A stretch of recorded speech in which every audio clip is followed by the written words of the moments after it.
Welcome to another Simple Dad TikTok tutorial.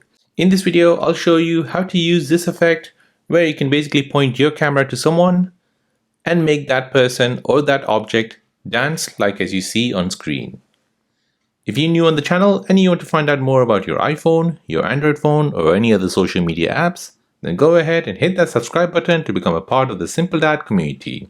Hit the like button if you find this video useful. So this effect will take anything you point the camera to and make it into a dancing object. So let me show you how to find this effect and how to use it. So first you want to go ahead and open up TikTok.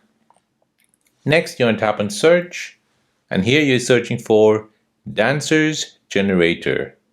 In the search results you're looking for this effect here, Dancers Generator. It looks like this. This is an AR effect by TikTok, and the effect will look like this. Now once you find it, tap on it, and now here you can scroll through the videos and see how people are using it. So most of them are pointing it to an object or a comic character and they're making it dance. So as you can see, it works well if the person's arm is spread out and you have the person's photo from the top to bottom. So once you're ready to use it, tap on Use this effect at the bottom. This will now start the rear camera, and now you need to point the camera to the object or someone.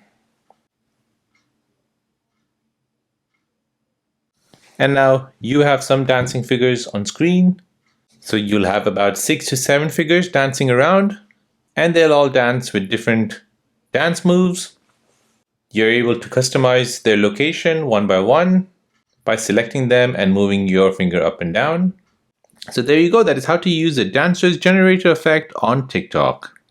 If this video is helpful, then please subscribe to see more videos like this. If you have any other questions, then please do let me know in the comment section down below.